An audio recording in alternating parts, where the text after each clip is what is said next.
વિડીયોમાં જે જોઈ રહ્યા છો એ જ છે શ્રી ઠાગનાથ મહાદેવનું મંદિર. સ્વિમિંગ પુલ પણ છે બાળકો માટેનો, તમે વિડીયોમાં જોઈ શકો છો. અને ત્યાં બાજુમાં એક સેલ્ફી પોઈન્ટ છે. ઠાગનાથ મહાદેવના મંદિરે આપણે દર્શન કરવા આવીએ ત્યારે તમે અહીંથી આ જંગલનો જે અદ્ભુત દ્રશ્ય જે છે, અદ્ભુત જે નજારો છે એ તમે જોઈ શકો છો મિત્રો. જેને બળદગાડું કહેવામાં આવે એ તમને અહીં જોવા મળે છે. એ ખૂબ જ જૂના સમયનું છે. અને મિત્રો આ ગૌશાળાની એકદમ સામે જ આવેલું છે મહાદેવનું મંદિર. તો આપણે ત્યાં દર્શન કરવા માટે જવાના છીએ. મિત્રો આપ બધાનો સપોર્ટ અને આપ બધાનો પ્રેમ જોઈ આજે હું તમને બધાને એક એવી જગ્યાએ દર્શન કરવા માટે લઈને આવ્યો છું જે ખાંભાથી ઉના તરફ જતા ચતુરી ગામ આવે એટલે ચતુરી ગામમાં નથી જવાનું, રોડ ઉપર જ તમને આ જગ્યા જે છે એમનો ગેટ દેખાય છે, થોડી વારમાં દેખાય છે તમને.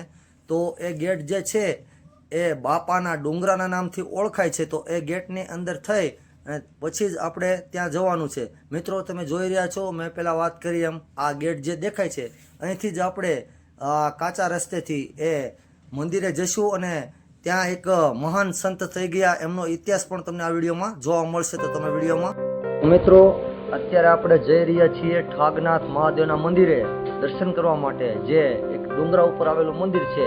તો હું તમને રસ્તામાં એક એવા મહાન સંતની માહિતી આપવા માટે જઈ રહ્યો છું જે પાંચાળના પીર તરીકે ઓળખાય છે. તો એમની ડેરી પણ આ પર્વત ઉપર જ આવેલી છે. તો આપણે એમના પણ દર્શન કરીશું. તો હું એ મહાન સંતની માહિતી આપવા માટે જઈ રહ્યો છું ચાલુ રસ્તે. તો તમે વિડીયોમાં બન્યા રહેજો અને વિડીયો ચાલુ રાખજો. પાંચાળના પીર સંત શિરોમણી હક્કા બાપા, તો આ એમની જ માહિતી છે. પરમ પૂજ્ય હક્કા બાપાનો જન્મ સંવંત 1884 ઈસવીસન 1828 પોષવદી સટતીલા એકાદશી ના દિવસે મોરબીના ટંકારા પાસેના નાના ગામમાં વણિક પરિવારમાં થયો હતો તથા તેઓનું મૂળ નામ અકમલ જસરાજ મહેતા હતું. નાની ઉંમરમાં જ માતા પિતાના અવસાન બાદ તેઓએ શરૂમાં મોલડી ચોટીલા અને ત્યારબાદ પાસેના ઝીંઝુડા ગામમાં સ્થાયી થયા હતા. અકમલ માથે નાનપણથી જ ખેતરનું રખોપું કરવાની અને પછી પોતાની દુકાન ઝીંઝુડા ગામમાં હાલમાં જોવા મળે છે અને હાલમાં તે અકમલની હાટડી તરીકે પૂજાય છે.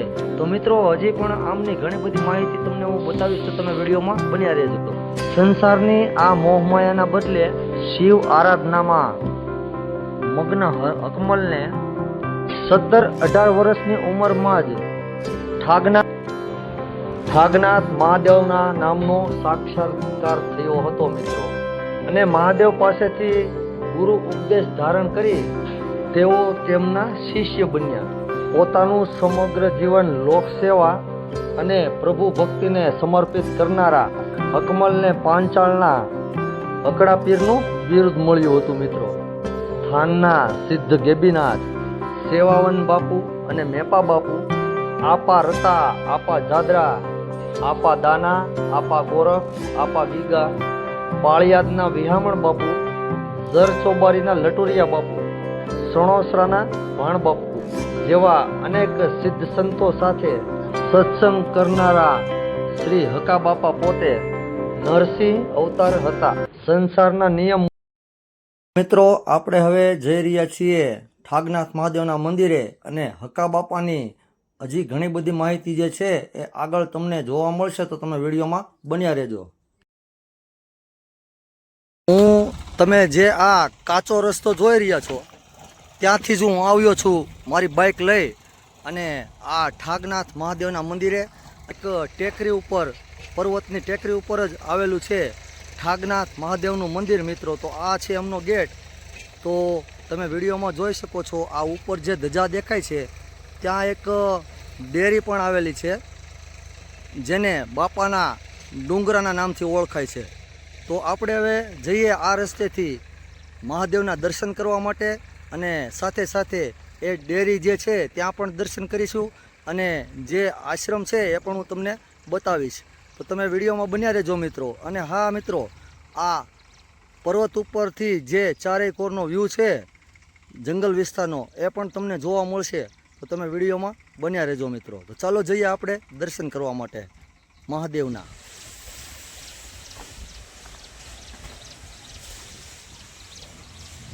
તો મિત્રો આ છે બાપાની ગૌશાળા. ત્યાં બધી ગીર ગાયો જે છે એ પણ હું તમને વિડીયોમાં બતાવીશ, તો તમે વિડીયોમાં બન્યા રહેજો મિત્રો.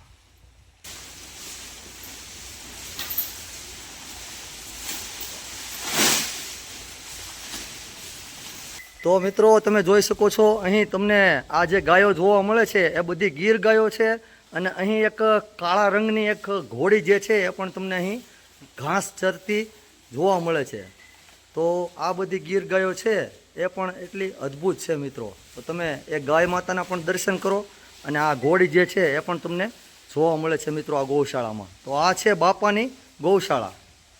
અને મિત્રો આ ગૌશાળાની એકદમ સામે જ આવેલું છે મહાદેવનું મંદિર. તો આપણે ત્યાં દર્શન કરવા માટે જવાના છીએ. તો હજી આ ગૌશાળામાં શું શું વ્યવસ્થા છે એ બધું બતાવી દઉં તમને, ત્યારબાદ આપણે આ મંદિરે જઈશું. અને મિત્રો અહીં એક જર્મન શેફર્ડ કૂતરો પણ જોવા મળે છે. અને મિત્રો અહીં ચારેય બાજુ તમને ગીરની જે હરિયાળી છે એ જોવા મળે છે. અને આ ગીરના જંગલોની વચ્ચે જ આવેલું મહાદેવનું મંદિર છે. અને આપણે અત્યારે હાલમાં ગૌશાળામાં છીએ. તો એ મંદિરનું જે ભોજનાલય છે અત્યારે હું તમને ભોજનાલયમાં લઈ જઈ રહ્યો છું. તો મિત્રો આપણે ભોજનાલયની અંદર એન્ટર થઈએ એટલે ભગવાન ભોળાનાથ અને માતાજી અન્નપૂર્ણાના દર્શન થાય છે. તો આપણે દર્શન કરી ત્યારબાદ ભોજનાલયને નિહાળીએ. તો મિત્રો અત્યારે તમે જોઈ શકો છો આ જ અહીંનું ભોજનાલય છે. અહીં કોઈ પણ ધાર્મિક પ્રસંગ હોય તો સામે પણ એક ગેટ છે. અહીં બધા આરામથી ભોજન લઈ શકે એવી વ્યવસ્થા છે. તો હવે આપણે જઈશું મહાદેવના મંદિરે દર્શન કરવા માટે. તો તમે વિડીયોમાં બન્યા રહેજો. પૂજ્ય બાપાએ વિક્રમ સંવંત 1982 ઈસવીસન 1926માં સમાધિ લીધી હતી અને નિજધામ ગયા. હકડા પીર પ્રગટ પીરાણું છે અને કળિયુગમાં પણ મિત્રો અનેક પરચા આપે છે. અને મિત્રો એમના ખાલી દર્શન કરવાથી મનની બધી મનોકામના પૂર્ણ થાય છે. પૂજ્ય હક્કા બાપાએ પોતાના જીવન દરમિયાન ખડ વાવડીના ભક્ત શ્રી બીજલ બાપુને પોતાના કૃપાપાત્ર બનાવ્યા હતા. પૂજ્ય હક્કા બાપાના શિષ્ય બીજલ બાપુ પણ સિદ્ધ સંત તરીકે પ્રસિદ્ધ થયા હતા મિત્રો. એ સમયે વિછિયા ગામના શ્રી ભગવાનજી મહેતાના સંત તત્વને બીજલ બાપાએ ઓળખ્યું. આ પુણ્યશાળી આત્માને પરમાત્મા તરીકે ગુરુ શ્રી બીજલ બાપા અને દાદા ગુરુ તરીકે પૂજ્ય હક્કા બાપાની પ્રાપ્તિ થઈ તથા આગળ જતા તેઓ સંત શ્રી પૂજ્ય આત્માનંદ મહારાજ તરીકે ભક્તોમાં જાણીતા થયા હતા મિત્રો.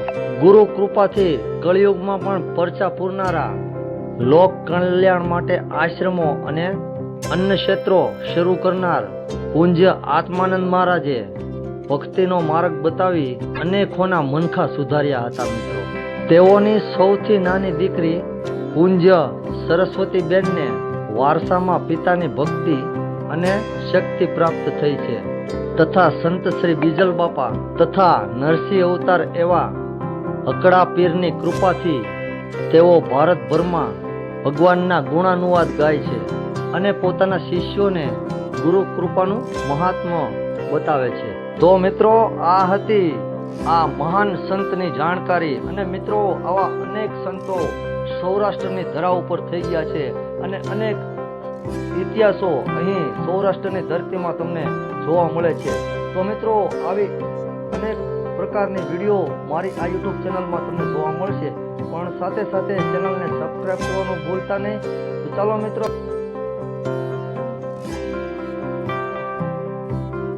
તમે જોઈ શકો છો આપણે આ મંદિરે દર્શન કરવા આવ્યા છીએ. અને આ મંદિર જે છે એ જંગલોથી ઘેરાયેલું મંદિર છે. ચારે બાજુ તમે ગીરનું જે જંગલ છે એને નિહાળી શકો છો. અને અત્યારે મિત્રો ચોમાસું ચાલુ હોવાથી વાતાવરણ અને ગીરનું જે સૌંદર્ય છે ખૂબ જ અદ્ભુત જોવા મળે છે.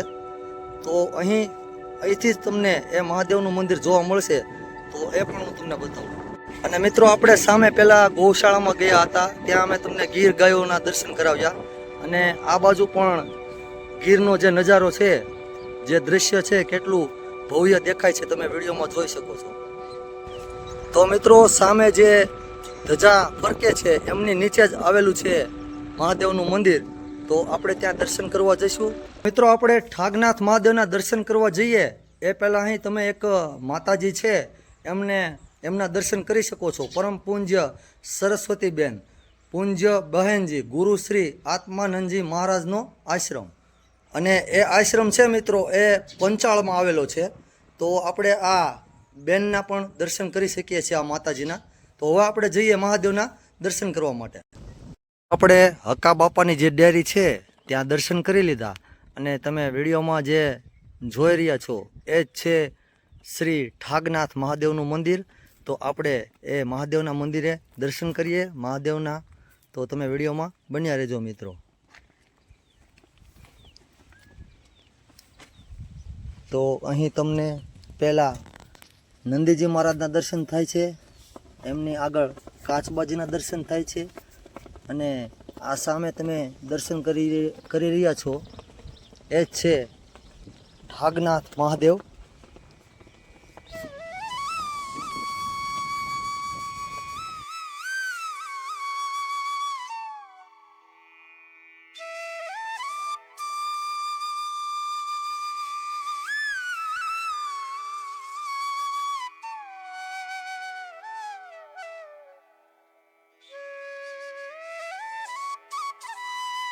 તો મિત્રો તમે જોઈ શકો છો આ જે શિવલિંગની જે હાઈટ છે, ઊંચાઈ જે છે તમે જોઈ શકો છો. આ એટલી ઊંચી શિવલિંગ છે, અને આ શિવલિંગના દર્શન તમે પણ કરી શકો છો. અને મિત્રો આ જે ઠાગનાથ મહાદેવનું મંદિર છે એ પર્વતની ટેકરી ઉપર આવેલું મંદિર છે મિત્રો, અને ચારે બાજુ જંગલનો જે વ્યૂ છે એ પણ અહીંથી અદ્ભુત દેખાય છે. અને મિત્રો આ તો ગીર છે. ગીરના કોઈ પણ મંદિરે તમે દર્શન કરવા માટે જાઓ તો તમને ખૂબ જ આનંદ આવે, કારણ કે ગીરની વાત તો કંઈક અલગ જ છે. તો અત્યારે હું આવી ગયો છું ઠાગનાથ મહાદેવના મંદિરે દર્શન કરવા માટે. તો આ વિડીયો દ્વારા ભગવાન ભોળાનાથના હું તમને બધાને પણ દર્શન કરાવી રહ્યો છું મિત્રો.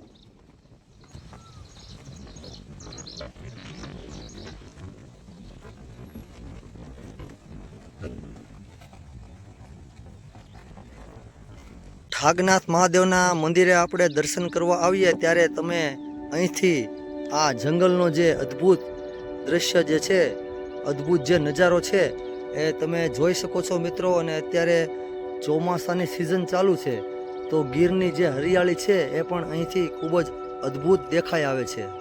અને મિત્રો સામેની સાઈડમાં તમને એક સેલ્ફી પોઈન્ટ જોવા મળે છે. ફેમિલીમાં આવો તો પણ બાળકોને અહીં સ્વિમિંગ પુલ પણ છે બાળકો માટેનો, તમે વિડીયોમાં જોઈ શકો છો. અને ત્યાં બાજુમાં એક સેલ્ફી પોઈન્ટ છે, એ પણ ખૂબ સરસ છે. અને જંગલનો વ્યૂ તો અદ્ભુત જ હોય, અને એ પણ ગીરનું જંગલ. તો અહીં એક જૂની જે વસ્તુઓ છે એ પણ હું તમને બતાવું, જે જૂના સમયની છે. તો એ પણ અહીં તમને ઉપર જોવા મળે છે, ત્યાં પણ તમે સેલ્ફી લઈ શકો છો. તો મિત્રો આ તમે જોઈ રહ્યા છો એક જૂના સમયની જેને બળદગાડું કહેવામાં આવે એ તમને અહીં જોવા મળે છે. એ ખૂબ જ જૂના સમયનું છે. અને અહીં અનાજ ભરવાની કોઠી છે એ પણ તમને અહીં આ મહાદેવના મંદિરની એકદમ બાજુમાં જોવા મળે છે. તો તમે અહીં પણ સેલ્ફી લઈ શકો છો.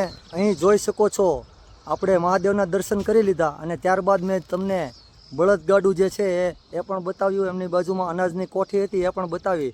તો હવે તમે જે જોઈ રહ્યા છો એ છે રાષ્ટ્રધ્વજ. તો આપણે એમને સલામ કરીએ, અને ત્યાં નીચે બાપાનો ડુંગરો જે છે, આ એમનું જે બેનર છે એ પણ તમને અહીં વિડીયોમાં દેખાતું હોય છે.